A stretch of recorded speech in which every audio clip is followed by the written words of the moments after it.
Welcome to a very special edition of our Wellness Wednesday Health Show. It is Overdose Awareness Month, and every year in this country we have over 90,000 deaths directly caused by overdose. 70,000 of those deaths are caused by opioids.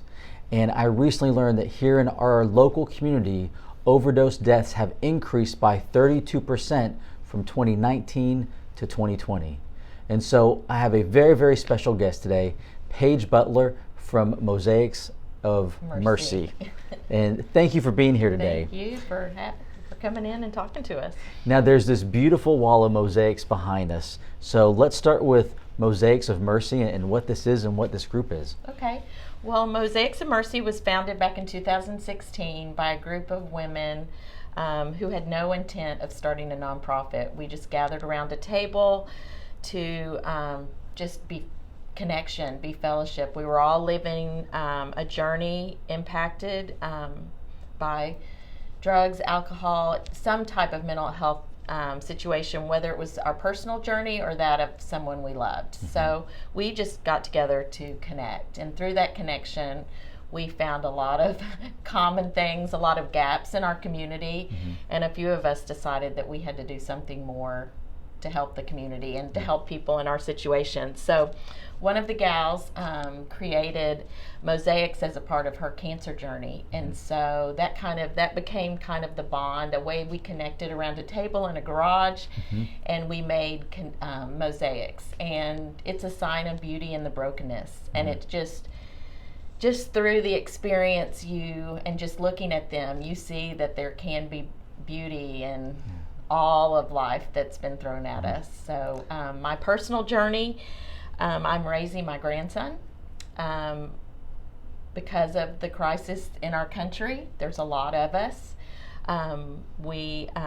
He's kindergarten just started last week, so he brings me great joy. But that's my journey. Mm-hmm. and it's your daughter is still alive. Yes. But she struggled with addiction and yes. overdose and for many years. Yes. Correct. So she, her journey is hers to tell, but so I try in life to focus on my journey, but it has been an ongoing struggle for her, mm-hmm.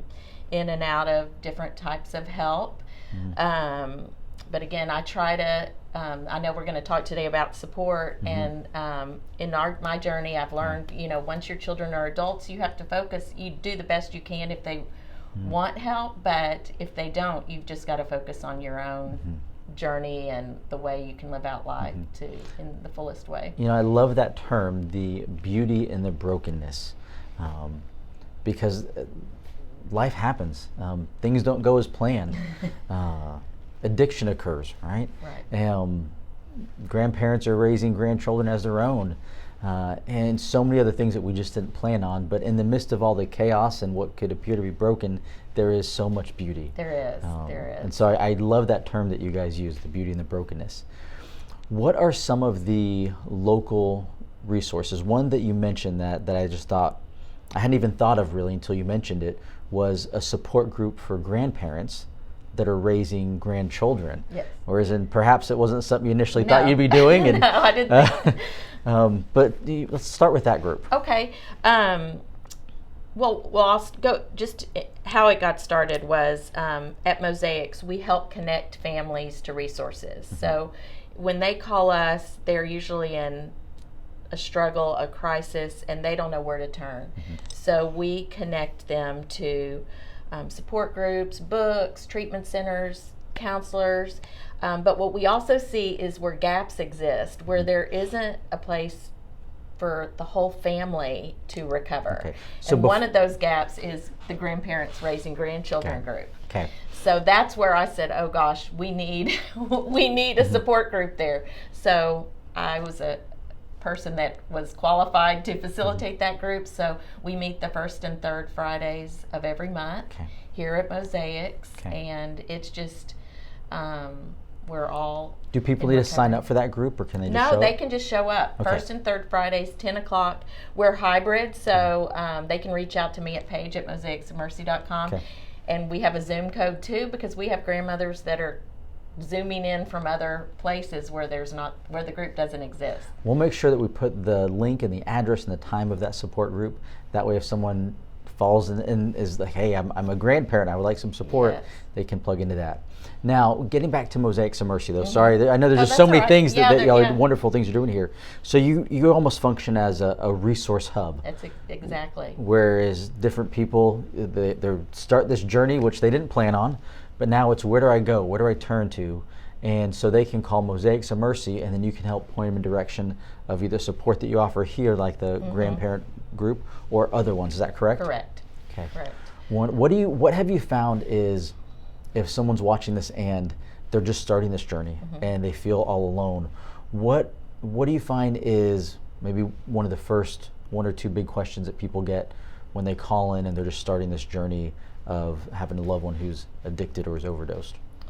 Well, when they call, first of all, they're full of shame. And so it's so comforting, I think, to them to have someone on the other end of the phone that has walked their journey and just said, you've reached the right place. Let's talk about it, and let's take one step at a time, because when you find that out about a loved one, just it's hard to see anything, much less your next step to make. So that's what we try to do, is create those steps and just provide comfort, because one of the things, besides all those resources, we also have peers in the community. Most people that we can say, oh, I can connect you with someone in your same situation, and that's, to me, people just do not want to feel alone. You said something which I think is so important, the shame factor. I have 4 kids at home, and so of course we talk to other parents, and that, as a parent, you just want to brag on your kids, of course, and what your kid's doing, and as they get older, where are they going to school, or if they go on the college journey, or what are they doing as a career, and all these things. And from some different families I've talked to, nobody wants to be in that conversation and be like, well, my child struggles with addiction. My daughter is in a different place right now. Yes. That's not something you go around. And so if we can just get that out there, that there's no shame in that. In this mortal journey on planet Earth that we all live on, there's ups and downs, there's good times, there's bad times, there's trials, there's heartache, there's laughter, there's tears. All of this is part of life. And as adults, like you mentioned, if anybody who's raised kids, in those teenage years, you start losing grasp, and then once they become full-fledged adults, they start their own journey and their own path.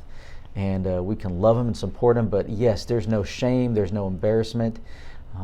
That's why I love what you're doing, because the more that we can talk about it, we don't want people to feel like they're alone and isolated.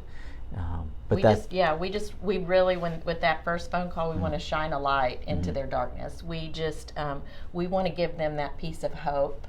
Addiction is a family disease. It is not one individual. It takes the whole family. It takes down the whole family, and the whole family has to build themselves up. So that's the other thing, that if somebody calls about their child, when they call, we're going to give them resources. If their child is an adult, we're going to say, that person needs to call these resources. They're an adult, but we're going to ask that person that calls, what are you doing for yourself? For themselves. Because that person being healthy is going to make a whole difference. And boy, have I learned that in this journey. Paige, you are so upbeat and positive, and yet you've been on this journey and you're raising your grandchild. What was it for you that took you from a state of the initial emotions and feelings, and maybe you even felt some of these emotions that we're talking about now of feeling alone when it first happened, to now where you're at, where you can be full of light and bring light to others? What was it that made you say, I want to do this? I can tell you, it was in the rooms of a support group that I found a new family in my life. I worked the Nar-Anon 12-step program, and I learned about it. My daughter was actually the one that encouraged me to go to the meeting. She heard about it when she was in treatment. And when we went for the family weekend, some of the best weekends our family has ever had is in those treatment programs, because we have hard but good conversations. And one of the things that happened was they did a mini Nar-Anon meeting. And I know most people are probably familiar with Al-Anon. That's a pretty common term. The person struggling with alcohol goes to AA. The family members go to Al-Anon. Well, similar to substance abuse, opioid abuse, the person struggling with substances goes to NA, Narcotics Anonymous, and then the family members go to Nar-Anon. You can go to Al-Anon. There's not near as many Nar-Anon groups, but we're blessed in this community. We have 2 incredible Nar-Anon groups within Montgomery County area. Within Montgomery, Wonderful. they both they're on Monday at noon and Wednesday nights at 7. That's a great resource for you to put out there. But that room changed my life. I started the climb out with that group of people. We all we're walking a similar journey. We've lost some of the family members in that. That's inevitable. But those people keep coming back too. And that is the room where I found hope. I mean, that's the room where I found hope. That's the room where I decided I had to do something more. Through Mosaics, and I am a hopeful person. I'm hopeful for my daughter. I want to do this for my grandson. I don't want, I want to know everything that's out there for his journey. And my head has never been in the sand, but I just, that I feel like I was given this purpose, and Mosaics. Well, I applaud you for taking those steps. So there's a certain amount of courage it takes to take from those emotions and feelings in that room, and then making it happen, and having a facility, and helping with the Mosaics of Mercy and touching the lives of so many different families. So thank you for following that purpose and turning the brokenness in your life into beauty and helping others. Thank you. For again, those watching this, what would be any other additional support groups you haven't mentioned? We're going to put all the ones you've talked about links, so that way you guys can just click and follow and get plugged into the resources. Yeah, that's just one thing that we see here. Everybody thinks you have to find that therapist, and they're expensive. They're not seeing patients. But I have found through all my support groups, and I go to several, that is where I have felt strength and hope. So I like to give people that encouragement that there are so many support groups out there. I have put over 10 new support groups for anxiety, teens with anxiety. Of course, there's a lot of addiction support groups, but on our website, mosaicsofmercy.com, you can go to resources, you can get mental health support groups, and then you can go to addiction support groups. We have support groups for eating disorders, for veterans. So they're constantly changing too. So a great resource for multiple areas. Yes. And these support groups, how much do they cost to attend? A lot of them don't cost anything. The 12-step programs, but what a lot of counselors are trying to do right now is form support groups, because it's a way that they can offer first community of people that are going through similar things, but also more cost effective. So there are some counselor support groups that are $40 for an hour and a half, but they're a lot more affordable than a counseling session. So I love to encourage people, because that has made a big difference in my life and on my healing journey. Just get plugged in. Plugged in. Connection. I think the one thing which I've heard you say multiple times is hope. There is hope. There is. Right? There is hope. And, like this morning when the sun came up, it's a new day, and whatever happened yesterday is now behind us. And when that sun pops up every day, it's a new day, a new opportunity, and hope is before us. Right. So thank you for your time. Thank you for the wonderful work you're doing with Mosaics of Mercy, and for making a positive difference and being a light to so many who are struggling and in a dark place, and you're helping to bring them to the light. So thank you. Well, thank y'all for coming in. It was great to talk to you. You are very welcome. Now, we're just a couple days away from our large event where we're going to have our overdose awareness walk. It will be Saturday the 28th from 8 a.m. to 10 a.m. at the parking lot of the Transmed building. That's going to be 2510 South Loop 336 West in Conroe, 77304. We're going to have over 25 different organizations and businesses that are dedicated to helping bring awareness and education to this overdose crisis. We'll have inpatient treatment facilities, we'll have support groups, we'll have different healthcare professionals who help people without opioids, where a lot of this starts with pain. A lot of it starts with an injury where they get prescribed an opioid and then it just goes from there. Of course, there's alcohol and other types of addictions, but we'll have different healthcare professionals that help people with conditions they currently suffer from and everything in between.